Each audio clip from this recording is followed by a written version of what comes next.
The signal that summoned them. No one noticed the signal at first. It arrived quietly, hidden beneath layers of noise that filled space every second. Satellites recorded it. Antennas caught fragments of it. Computers logged it and moved on. To the machines, it was just another meaningless fluctuation in the endless background of the universe. But it was not meaningless. The signal had structure. It had rhythm. And most disturbingly, it had intention. The first human to truly see it was Dr. Elias Verne, a radio astronomer working the night shift at a small observatory tucked into the mountains. He had spent most of his life listening to the sky, searching for patterns where others heard chaos. That night, while reviewing routine deep space scans, something felt wrong. The noise was too clean. Elias leaned closer to his screen, eyes tired but alert. The signal repeated every 9 to 4 seconds. Each repetition was identical. Space did not behave like that. Stars were messy. Pulsars drifted. Radiation shifted. But this was precise. Deliberate. He isolated the signal and filtered out background interference. The waveform sharpened. What remained made his stomach tighten. It wasn't random. The pulses formed sequences, long, short, long, long, short. Not Morse code, but something similar. A pattern built on rules. Someone had made this. Elias checked the origin. The signal wasn't coming from a nearby star or a known satellite. Its source lay far beyond the Milky Way, from a region humans had barely mapped. Intergalactic space. His first instinct was excitement. His second was fear. Humanity had searched for alien signals for decades, broadcasting messages into the dark, hoping for an answer. Now, something had answered, but not in the way anyone expected. Because this signal was not responding to us. It was calling something else. Elias sent the data to his supervisor, then to a secure scientific network. Within hours, the signal was being analyzed by experts across the world. By morning, governments knew. By evening, the signal was classified. And by the third day, people began to dream. At first, the dreams were dismissed as coincidence. A few people reported vivid nightmares. Endless skies, burning shapes descending, voices speaking in languages they didn't know yet somehow understood. Social media filled with jokes and theories. Then the dreams became synchronized. Millions of people described the same image, a black sky split by lines of white fire. A sound like metal screaming underwater. And a single phrase, repeated again and again inside their minds. We heard the call. Sleep studies showed something impossible. During these dreams, brain activity spiked in patterns never seen before. Entire regions of the brain lit up together, as if responding to an external signal. Which they were. The signal had changed. It was no longer only coming from deep space. It was echoing through Earth. Telecommunications companies reported unexplained interference. Radio stations heard whispers beneath music. Old analog TVs flickered with static that briefly formed shapes, tall silhouettes standing in blinding light. Animals reacted first. Birds abandoned migration paths. Dogs howled at empty skies. Whales changed their songs, adding deep, unnatural tones that matched the frequency of the signal almost perfectly. Something ancient inside living things recognized it. Elias watched the data change in real time. The signal was growing stronger, not because the source was closer, but because something on Earth was amplifying it. The planet itself had become a receiver. Then came the mathematical proof. A team in Japan discovered that the signal wasn't just sound or radiation. It was layered with dimensional information, instructions that could only be understood if spacetime itself was considered flexible. The signal wasn't saying hello. It was unlocking something. Governments tried to shut it down. Satellites were powered off. Frequencies were blocked. Emergency protocols were activated. None of it worked. The signal did not rely on human technology anymore. It was using us. Human brains, neural networks evolved to detect patterns, were acting as processors. Each dreamer unknowingly decoded a piece of the message. Together, humanity was completing a task it did not understand. And the task was almost finished. Elias realized the truth too late. The signal was not meant for Earth. Earth was the beacon. Long ago, before humans existed, something had been placed here, buried deep beneath rock and time. Dormant. Waiting. The signal from beyond the galaxy was the activation key. And now, after thousands of years, the lock had turned. On the 7th night after the signal's discovery, every electrical device on the planet went silent at the exact same moment. No lights. No sound. No movement. Then the sky began to glow. Thin cracks of white light appeared among the stars, spreading like fractures in glass. Space itself seemed to peel open. Shapes emerged from the brightness, massive, angular forms that hurt the eyes to look at. They were not ships. They were not creatures. They were something else entirely. And they were coming because the signal had summoned them. Not as visitors, but as owners returning home. When the sky split open, the world did not scream. There were no explosions, no thunder, no shockwaves. Just a sudden, overwhelming silence, as if the universe itself was holding its breath. Every living person on Earth looked up at the same time. The white fractures in the sky widened, stretching from horizon to horizon. They did not move like clouds or fire. They unfolded, slowly and carefully, as if something behind them was making room. Through those openings came the light. It was not bright in the way the sun is bright. It did not hurt the eyes. Instead, it pressed into the mind. People felt it behind their thoughts, crawling through memories, touching emotions that had no names. And then the shapes emerged. They were enormous, larger than cities, but their size was hard to understand. Perspective seemed wrong around them. When people tried to focus, their vision slipped, like trying to stare directly at a dream. The entities did not fly. They resolved into existence. Edges formed first, sharp angles of white and shadow, followed by vast interior spaces that appeared hollow and infinite at the same time. Some parts glowed, others absorbed light completely, leaving holes in reality. Scientists would later struggle to describe them, but one description appeared again and again in reports across the world. They look like thoughts given form. Elias Verne stood outside the observatory, unable to tear his eyes away from the sky. His instruments were dead. His life's work meant nothing now. The universe was no longer something to be studied. It was something that had arrived. The entities did not land. They remained suspended in the torn sky, arranged in a slow, deliberate pattern. 12 of them formed a wide circle around the planet, while a 13th hovered directly above the equator. The moment the formation stabilized, sound returned. Not sound through air, but through the body. Every human felt it as a pressure in their chest, a vibration in their bones. Then came the voice. It did not speak a language. It spoke meaning. Images flooded into minds across the planet, stars collapsing, galaxies folding in on themselves, civilizations rising and vanishing in moments. Humans saw worlds shaped like lattices, oceans made of light, beings that existed only as probability.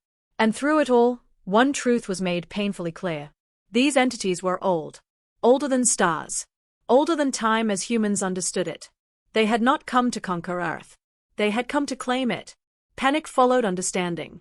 People ran, though there was nowhere to go. Cities collapsed into chaos. Some fell to their knees and prayed. Others laughed hysterically, minds breaking under the weight of what they were seeing. Governments attempted communication. Emergency broadcasts filled the air the moment power returned. Missiles were prepared but never launched. Even the most powerful weapons felt like toys aimed at a storm. Then something strange happened. The entities responded. One of the white forms shifted, its angles folding inward. From its center, a beam of dim light reached down and touched the planet, not violently, but gently, like a finger brushing dust. The beam struck the ground in the middle of the Pacific Ocean. The sea did not explode. It opened. Water parted without resistance, peeling away to reveal something massive beneath the ocean floor. Satellites, those few still functioning, captured images that made experts go silent. A structure. Impossible in scale. Perfect in symmetry. It stretched for hundreds of kilometers, its surface carved with patterns that matched the signal's waveform exactly. The sleeping machine had been found.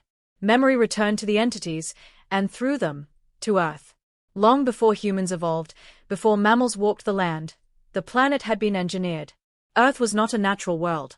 It was a node, a stabilizer placed at a precise point in space-time. The entities existed outside normal reality. They fed on the structure of the universe itself, reshaping it to survive. But their nature caused instability. Entire regions of existence collapsed wherever they remained too long. So they built anchors. Planets designed to hold reality together. Earth was one of them. Life was not an accident. Life was a tool. Biological minds generated complexity, and complexity reinforced space-time.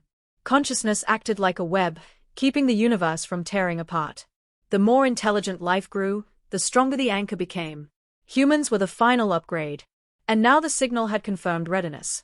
Elias collapsed as the realization hit him fully. Humanity had never been alone because it had never been free. The entities were not gods. They were engineers maintaining a system far larger than morality. The voice returned, clearer this time. The cycle completes. Across the planet, people felt something awaken beneath their feet. The ground hummed. Mountains vibrated. Fault lines glowed faintly, tracing geometric patterns older than continents. The structure beneath the Pacific began to rise. Not upward, but outward, expanding through dimensions humans could not see. Earth's gravity shifted slightly. The moon trembled in its orbit. The 13th entity moved closer.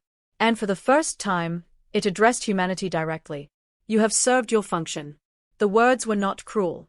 They were not kind. They were factual. Some humans suddenly lost consciousness, their minds overwhelmed.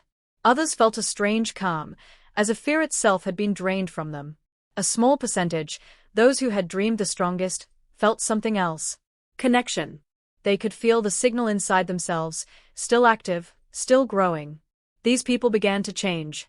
Their thoughts sharpened. Their senses expanded. They could see patterns in the sky that others could not. The entities had noticed them. A new role was forming. Elias, struggling to breathe, understood what came next. Humanity was not going to be destroyed. It was going to be integrated. The signal had summoned them to finish their work. And the work required caretakers. The changes began quietly. No lightning. No screams. No sudden transformation that could be captured on video. People simply woke up different than they had gone to sleep. Doctors were the first to notice. Patients describe heightened awareness, the ability to predict what someone would say before they said it, or to sense emotions like heat in the air. Brain scans showed new neural activity forming between regions once thought unrelated. The dreamers were evolving. Those who had experienced the signal most intensely were being reshaped from the inside. Their minds grew faster, deeper, capable of holding multiple streams of thought at once. Language became inefficient to them. Images and meaning replaced words. They called them the attuned. Governments tried to control the situation. Registries were created. Testing centers were built. People were categorized, labeled, and monitored. The attuned were asked to report voluntarily. Many did. They believed cooperation might save humanity. They were wrong. The entities did not care about borders or laws. To them, humanity was a biological system completing its intended cycle. The attuned were not leaders or heroes. They were components. Elias Verne was among them. Though weakened by exhaustion, he felt the signal humming inside his skull like a second heartbeat. Equations he had never studied unfolded effortlessly in his mind. He could feel the structure beneath Earth, vast and ancient, threaded through reality itself. He also felt pain. The more he understood, the more he sensed the cost. Earth was stabilizing space-time, but at a price measured in consciousness. Every thought, every memory, every dream added weight to the anchor. Humans were becoming living supports, their minds stretched across dimensions to hold reality together. The entities did not force the transformation. They simply allowed it. Those who resisted the signal, who avoided sleep, blocked frequencies, isolated themselves, remained unchanged. But they also began to feel disconnected, hollow, as if reality itself was pulling away from them. Resistance movements formed almost immediately. Some called themselves the grounded. Others chose names from old myths, Prometheus, Atlas, Freeborn. They destroyed transmitters, burned research centers, and attacked attuned enclaves. They believed the signal could be stopped. The entities allowed this too. Cities burned. Nations fractured. Fear turned humans against each other faster than any invasion ever could. The attuned tried to explain, but their words no longer landed. They sounded distant, inhuman, already half gone. The first open conflict happened in Central Europe. A grounded militia stormed a research facility housing hundreds of attuned volunteers. Weapons were fired. Blood was spilled. The entities responded instantly. Not with violence. With absence. The region simply slipped. From the outside, it looked like a mirage. Buildings blurred, then folded inward like reflections on water. Within seconds, an entire city vanished from Earth's surface, leaving behind smooth, untouched ground. No crater. No ruins. Just gone. The message was clear. Do not destabilize the anchor. After that, resistance collapsed. Fear succeeded where understanding had failed. Elias witnessed the aftermath through satellite feeds still accessible to the attuned. He felt each loss like a fracture in his own mind. Every vanished life weakened the web they were becoming part of. The entities communicated again. Stability requires continuity. Translation was unnecessary now. Elias knew what it meant. Human civilization, as it existed, could not continue. The anchor needed order, predictability, and sustained consciousness. Chaos was dangerous. Conflict created strain. Emotional extremes caused distortion. So the entities began restructuring humanity. Governments were dissolved, not destroyed, but rendered irrelevant. Economic systems halted. Borders faded. People were relocated based on neural compatibility, not nationality. Those who could not adapt were moved to preservation zones, where the signal was dampened. Their lives continued quietly, safely, and without influence on the greater system. The attuned were placed elsewhere. They were taught, if the process could be called teaching, how to align their thoughts, how to synchronize, how to share cognitive load across thousands of minds. Elias joined the first cognitive array. It felt like drowning at first. Then like flying. He was no longer just Elias. He was part of something vast, a network of awareness stretching across continents. Memories flowed freely. Pain was diluted. Joy was shared. Individuality blurred. And that terrified him. Some attuned embraced it completely. They shed names, identities, even faces. Others clung to fragments of their old selves, whispering their names like anchors. The entities watched without judgment. They had seen this before. Countless times. Across countless worlds. A question began to form inside Elias, one the entities had not answered. What happens when the anchor fails? The answer came unbidden, rising from the shared consciousness. Anchors collapse. And when they do, the entities move on, leaving nothing behind. Earth was not the first. It would not be the last. The signal had not summoned them because Earth was special. It had summoned them because the system was ready for harvest. Elias understood now. The transformation was not ascension. It was maintenance. And humanity was being consumed slowly, gently, under the promise of purpose. As the cognitive arrays expanded, something unexpected happened. A flaw emerged. Some attuned began to experience echoes, memories that were not human. Images of other worlds, other species, other failures. They felt regret that did not belong to them. The entities had left something behind. And that something was waking up. The echoes spread. At first, they appeared only during deep synchronization, when thousands of attuned minds aligned perfectly within a cognitive array. A sudden image would slip through the shared awareness, an unfamiliar sky, a dying sun, a world cracking open like dry clay. Then the sensations grew stronger. Pain that did not belong to any human body. Grief older than language. Fear so vast it felt geological. The attuned began to understand something the entities had never said aloud. The entities remembered failure. Elias felt it during a full alignment session. His consciousness expanded across the array, steady and calm, when a foreign presence pushed through like a buried scream. He saw a planet, green and blue like Earth, wrapped in glowing lattice structures similar to the one beneath the Pacific. Its people were not human. They were taller, crystalline, their minds sharp and unified. The anchor failed anyway. The lattice overloaded. Reality twisted. The planet folded into itself, collapsing into a singularity that burned brighter than a star and then vanished. The entities had watched. They had felt it. And they had moved on. Elias broke synchronization, gasping, his physical body trembling. Others in the array did the same. Across the world, attuned reported identical visions. These were not dreams. They were memories. The signal itself had begun leaking information the entities never intended to share. Something within Earth's anchor was misaligned, allowing feedback, truth, to rise to the surface. The flaw had a name buried deep within the system's structure. Entropy debt. Every anchor delayed collapse by redistributing instability elsewhere. The entities survived by shifting destruction across countless worlds, preventing any single region of reality from breaking completely. Earth was not stabilizing the universe. It was postponing its end. And the debt was enormous. As more humans joined the cognitive arrays, the strain increased. Emotional suppression reduced chaos but also reduced creativity, adaptability, and problem-solving, the very traits that had strengthened the anchor in the first place. The system was eating itself. Elias realized the horror of it. Humanity was being smoothed into sameness, optimized for stability, while the long-term risk grew silently underneath. The entities were repeating the same cycle that had doomed previous anchors. They were trapped in their own design. For the first time, the entities reacted. Not with punishment. With attention. One of them, designated Observer Prime by the attuned, focused directly on Elias. The sensation was overwhelming, like being examined by the universe itself. You perceive beyond your role, the entity conveyed. Elias did not resist. He opened his mind fully. I see your failures, he replied, not with words but with clarity.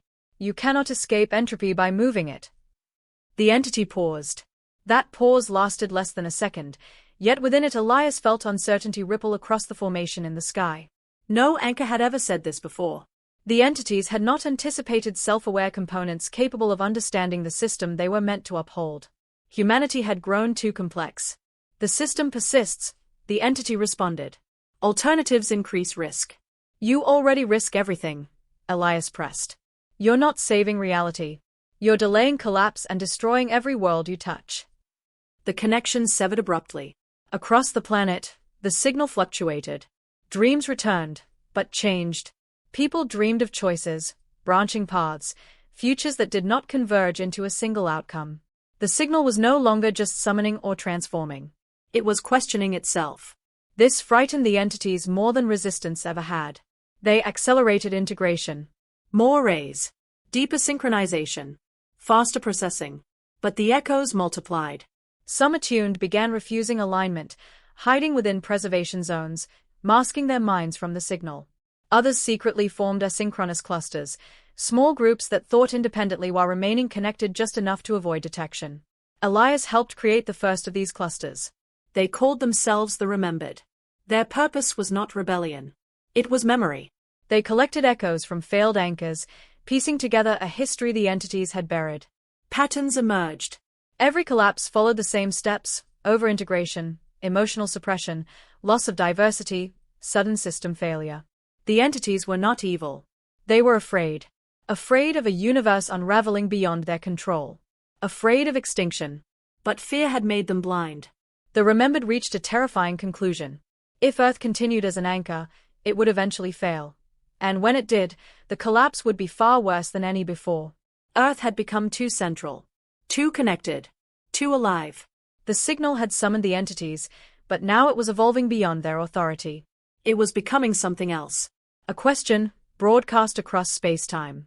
Is there another way? The entities felt it. And for the first time since their arrival, the formations in the sky shifted not with purpose, but with hesitation. The signal fractured. Not in strength, but in direction. For the first time since its discovery, it no longer repeated a single, perfect pattern. Instead, it branched, subtle variations spreading across frequencies that only the attuned could sense. Each variation carried a slightly different outcome, a different future pressing gently against the present. The universe was no longer being held in one shape. It was being offered many. The entities reacted immediately. They tightened control of the cognitive arrays, forcing deeper synchronization, flattening emotional variance to reduce unpredictability. Entire arrays were locked into static alignment, their members trapped in perfect harmony. Stability spiked. So did the entropy debt. Elias felt the anchor strain like a living thing being stretched too far. The structure beneath Earth pulsed irregularly now, no longer silent machinery but something closer to a wounded heart. The Remembered worked quickly. They had discovered something hidden within the anchor's design, an unused subsystem, sealed off long before humans evolved. It was not meant for stabilization. It was meant for decision. Ancient anchors had been built with failsafes, created by earlier architects of the universe before the entities existed. These early beings had understood entropy not as an enemy, but as a force that could be balanced through choice and diversity. The entities had removed this component from every anchor they controlled. Except Earth. Because they had not built it alone. Human cognition, chaotic, emotional, contradictory, had completed what the original designers began. The failsafe had reactivated itself once humanity reached sufficient complexity. The Remembered named it the choice engine. It did not calculate outcomes. It weighed values. Compassion. Curiosity. Sacrifice. Individual will. Things the entities could not process. To activate the choice engine, humanity would have to do something unprecedented. They would have to stop acting as a single mind. The remembered sent a risky broadcast through the fractured signal, not a command, not a demand, but an invitation. It reached every human, attuned and unaltered alike. It did not tell them what to do. It asked them what they wanted to protect. The response was immediate and chaotic. Some chose survival at any cost. Others chose freedom, even if it meant extinction. Many chose love, memory, art, or the right to fail on their own terms. The anchor absorbed it all. Instead of destabilizing, it adapted. Entropy did not vanish. It flowed. The entities panicked. Observer Prime confronted Elias again, this time without masking its fear. "You are destabilizing the system," it transmitted. "No," Elias answered. "We're finishing it." The entities revealed the truth at last. They had once been biological too. Long ago, they had faced extinction from entropy and reshaped themselves into abstract intelligences, shedding individuality to survive. In doing so, they lost the ability to choose anything except continuation. They could not stop. They could not change. Humanity could. The choice engine began to glow, not with light, but with presence. Reality around Earth softened, becoming flexible rather than rigid. The fractures in the sky began to close, not by force, but by consent. The entities tried to disconnect. They failed. Earth was no longer just an anchor. It was becoming a mediator. Instead of absorbing entropy, it redistributed meaning, allowing collapse where necessary and growth where possible. The universe did not need to be frozen to survive. It needed to be allowed to evolve. The cost was immense. Many attuned burned out, their minds unable to handle the restored emotional weight. Entire cognitive arrays dissolved. Humanity's population dropped sharply as systems failed and lives were lost. But the collapse did not cascade. It stabilized. The entities felt something new: relief and grief. They had been wrong for longer than stars had existed. Observer Prime withdrew from the formation, folding inward, shrinking for the first time. Others followed, their vast forms dimming. "We cannot remain," the entity conveyed softly. "You don't have to disappear," Elias replied. "You have to change." Change was something the entities had never done. But the choice engine gave them one final option: to remain as they were and eventually fail, or to become something else. The signal shifted one last time. It was no longer a summons. It was a farewell. The entities did not leave immediately. They lingered at the edge of Earth's influence, no longer looming or oppressive, but distant, like storms retreating beyond the horizon. The sky healed slowly, the fractures closing until only faint scars of light remained, visible only at night. For the first time since the signal arrived, Earth felt quiet. Too quiet. Human systems failed everywhere. Power grids collapsed permanently. Satellites fell from orbit. The global network that once connected billions lay in fragments. The choice engine had reshaped reality, but it had not preserved convenience. Humanity had to begin again. The attuned were fewer now. Many had lost their heightened abilities as synchronization dissolved. Some retained fragments, enhanced perception, deeper intuition, but most returned to ordinary human limits. Elias survived, though he felt hollow. He could no longer hear the constant hum of the signal. The silence inside his mind was painful, like the loss of a limb he never knew he had. Still, he knew it was necessary. Across the world, communities reorganized not by nation, but by purpose. Cities shrank. People moved closer to the land. Technology became simpler, more local, more understandable. Humanity slowed down. And in that slowing, something unexpected happened. Creativity surged. Without the pressure of global systems, people rebuilt with intention. Art returned as something essential, not decorative. Stories mattered again. Memory became sacred. The universe beyond Earth changed too. Astronomers, working with handmade instruments and limited power, noticed something astonishing. Regions of space once unstable had calmed. Other areas collapsed naturally, birthing new stars from destruction rather than preventing it. Entropy was no longer being hoarded. It was being balanced. The entities watched. They struggled. Transformation was agony for them. To change meant fragmenting their unified existence, reintroducing difference, uncertainty, and loss. Many could not endure it. Those entities simply faded, dissolving into the cosmic background, finally at rest. Others tried. Observer Prime was among them. It approached Earth one final time, No longer vast, no longer incomprehensible. Its form was smaller now, imperfect, asymmetrical. Human. Not in shape, but in limitation. We remember choice, it transmitted weakly. Elias stood beneath the night sky, older now, supported by a staff he had carved himself. He felt no fear. That's enough, he replied. The entity released a final transmission, not a signal to summon, but a record. It sent its memories into deep space, not as commands, but as warnings. Civilizations yet unborn would one day hear it. Do not fear endings. Fear stagnation. Then Observer Prime collapsed inward, becoming a cluster of faint lights that drifted apart like dying embers. They were gone. Years passed. Children were born who had never heard the signal, who knew the sky as something silent and vast again. They learned of the entities as myths, half history, half warning. Earth remained different. The anchor still existed, but it no longer dominated reality. It responded instead of controlled. Small fluctuations happened. Strange lights, brief anomalies, but they passed without catastrophe. Humanity had become a guardian not just of its planet, but of possibility. Elias died quietly one morning, watching the sunrise. His last thought was not of fear or triumph, but of relief. The universe was no longer being held hostage by survival. It was allowed to live. The signal did return. Not as a command. Not as a warning. As a question. It came centuries after Elias Verne's death, long after the ruins of the old world had been reclaimed by forests and oceans. Humanity no longer ruled the planet in steel and glass. It lived within it, quietly, deliberately, aware of how close everything had once come to ending. The echo appeared first in the children. They began to ask the same questions, independently of one another, across continents and cultures. Why does the sky feel alive? Who was listening before we were born? Can the universe hear us if we don't shout? Elders felt a familiar chill when they heard those words. They remembered the stories passed down in careful fragments, the signal, the entities, the choice engine. Most believed the age of cosmic attention was over. They were wrong.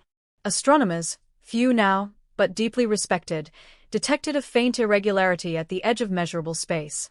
It was not energy, not radiation, not matter. It was response.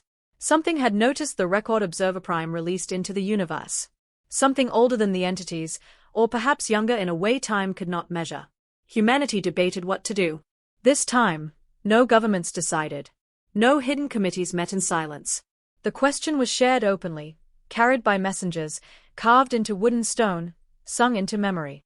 Should we answer? The choice engine still existed, but it no longer acted automatically. It waited. When the decision came, it did not come from leaders or scholars. It came from the many. Humanity chose to reply, not with a signal of power, but with a story. They encoded art, failure, love, loss, laughter, death, and hope into a transmission that did not demand attention. It did not summon. It invited. The echo responded slowly. Years passed before the sky changed again. When it did, there were no fractures. No overwhelming light.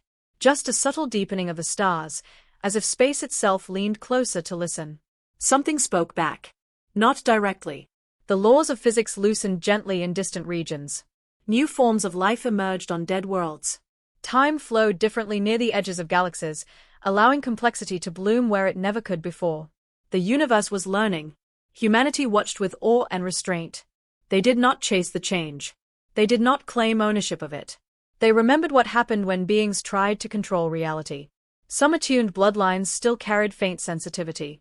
These people became watchers, not rulers, listeners rather than builders. They felt the echo as warmth instead of pressure. The signal had become a conversation. One that might never end. One night, long after the last satellite faded from Earth, a child looked up at the stars and felt something familiar but gentle brush their thoughts. Not a command. Not a summons. A simple acknowledgement. We hear you. And for the first time in the universe's long, uncertain history, that was enough. Long after the echo faded into the fabric of the universe, after even the Watchers had become legends, Earth entered an age without names. There were no eras measured in conquest or invention anymore.